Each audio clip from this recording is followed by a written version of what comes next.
Bem-vindos ao canal Repensando Nossas Igrejas. Título de hoje: Na busca de um caminho.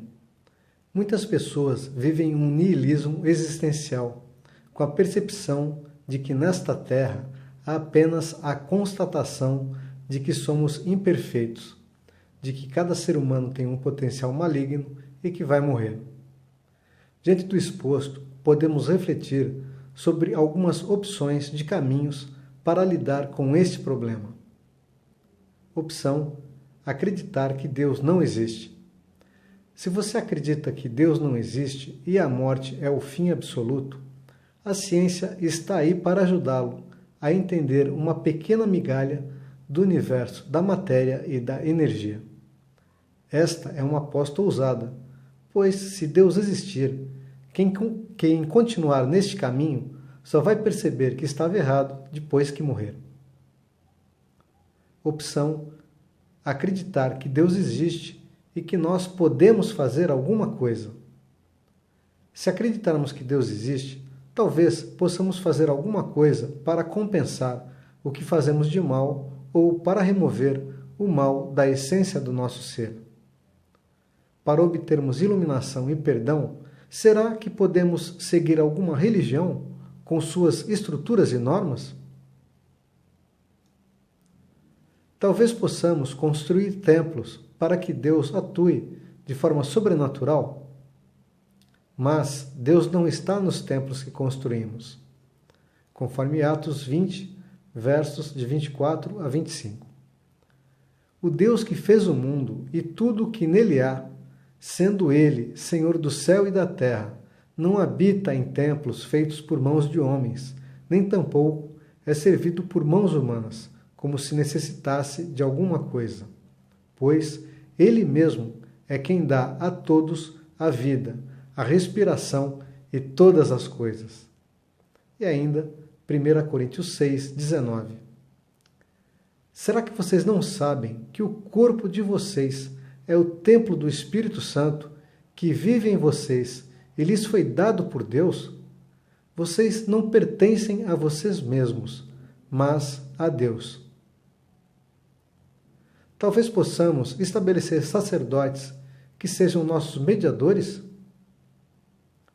Mas até os sacerdotes bíblicos do Antigo Testamento tinham uma função limitada, pois os sacrifícios de animais que realizavam apontavam para o sacrifício de Cristo, que é o sacerdote definitivo, conforme Hebreus, capítulo 7, verso 11. De sorte que, se a perfeição fosse pelo sacerdócio levítico, pois sob este o povo recebeu a lei, que necessidade havia ainda que outro sacerdote se levantasse, referindo-se a Cristo? Além disso, para Deus, todos somos irmãos. Mateus 23, de 8 a 11. Não queirais ser chamados rabi, porque um só é o vosso mestre, e todos vós sois irmãos. E a ninguém sobre a terra chameis vosso Pai, porque um só é vosso Pai, aquele que está nos céus. Nem queirais ser chamados guias, porque um só é o vosso guia, que é o Cristo. Mas o maior dentre vós há de ser o vosso servo. Talvez possamos usar objetos ou símbolos para ajudar a fortalecer a nossa fé. Deus não quer que a nossa atenção para Ele seja materializada.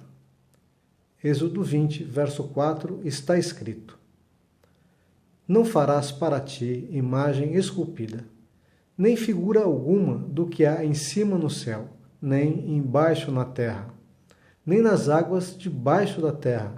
Não te encurvarás diante delas, nem as servirás. Talvez possamos buscar ajuda no além ou no misticismo. Deus também não quer o envolvimento com entidades do além no meio da nossa relação com Ele. Deuteronômio 18, versos 9 a 12. Quando entrarem na terra que o Senhor, o teu Deus, lhes der, não procurem imitar as coisas repugnantes que as nações de lá praticam. Não permitam que se achem alguém entre vocês que queime em sacrifício o seu filho ou a sua filha, que pratique adivinhação, ou que se dedique à magia, ou faça presságios, ou pratique feitiçaria, ou faça encantamentos, ou que seja médium, ou espírita, ou que consulte os mortos.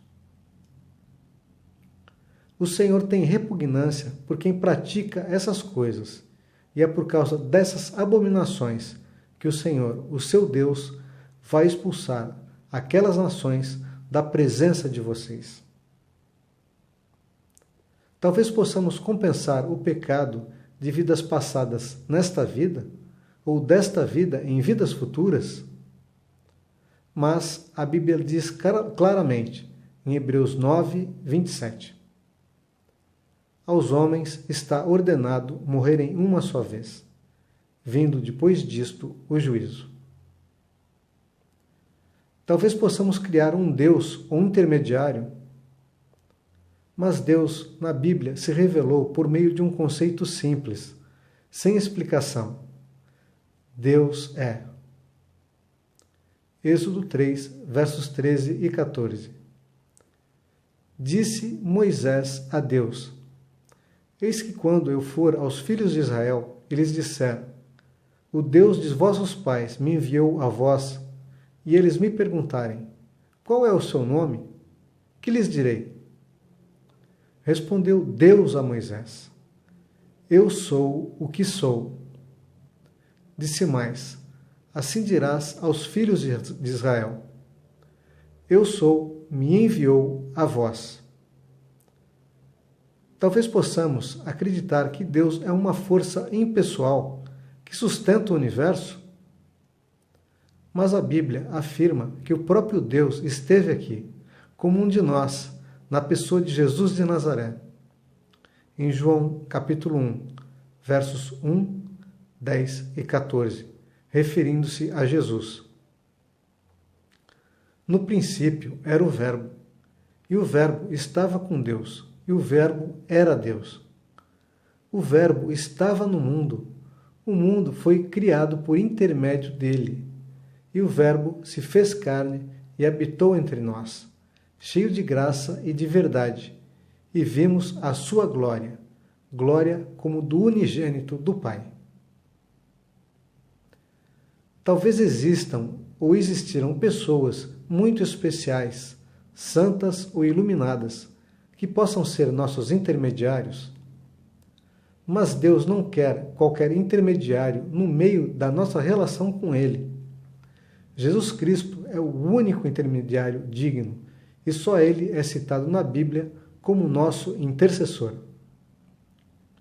Apocalipse 5, versos de 1 a 5.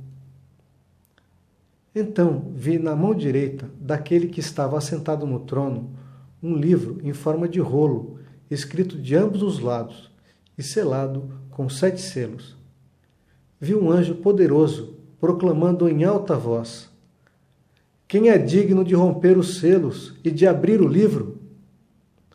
Mas não havia ninguém, nem no céu, nem na terra, nem debaixo da terra, que podia abrir o livro ou sequer olhar para ele.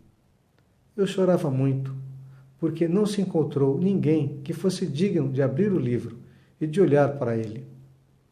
Então um dos anciãos me disse: Não chores, eis que o leão da tribo de Judá, a raiz de Davi, venceu para abrir o livro e os seus 7 selos. Na sequência, no Apocalipse, eis que o próprio Senhor Jesus Cristo abriu o livro, rompendo os 7 selos. 1 João, capítulo 2, verso 1. Vos escrevo para que não pequeis. Se, todavia, alguém pecar, temos advogado junto ao Pai, Jesus Cristo, o justo. Talvez possamos estabelecer normas para serem ensinadas com a finalidade de evitar o pecado, mas a Bíblia afirma que conhecer os mandamentos não é suficiente para evitar o pecado. Na verdade, o resultado genuíno do conhecimento da lei de Deus é constatar a grandiosidade do pecado que habita em nós. Quem conhece bem a Bíblia não se reconhece como uma pessoa melhor, mas se reconhece como mais pecador. Na real, todos nós, frequentemente, pensamos e agimos mal e nem sequer percebemos. Vejamos o que Paulo disse em Romanos capítulo 7, versos 12 a 13 e 18. De fato, a lei de Deus é santa e o mandamento é santo e justo e bom. Então, o que é bom se tornou em morte para mim? De maneira alguma. Mas, para que o pecado se mostrasse como pecado, ele produziu morte em mim por meio da lei que era bom, que era boa. De modo que, por meio do mandamento, ele se mostrasse extremamente pecaminoso. Sabemos que a lei é espiritual. Eu, contudo, não o sou, pois fui vendido como escravo ao pecado. Sei que nada de bom habita em mim, isto é, na minha carne, porque tenho o desejo de fazer o que é bom, mas não consigo realizá-lo. Talvez possamos fazer boas obras para justificar o nosso pecado, mas a Bíblia diz que ninguém conseguiu. Romanos 3, versos 10 a 12 e 23. Não há justo, nem sequer um. Não há quem entenda, não há quem busque a Deus. Todos se extraviaram, juntamente se fizeram inúteis. Não há quem faça o bem, não há nenhum só. Todos pecaram e estão destituídos da glória de Deus. E ainda Isaías, capítulo 66, verso 6. Pois todos nós somos como o imundo, e todas as nossas justiças como o trapo da imundícia. E todos nós murchamos como a folha, e as nossas iniquidades, como o vento, nos arrebatam.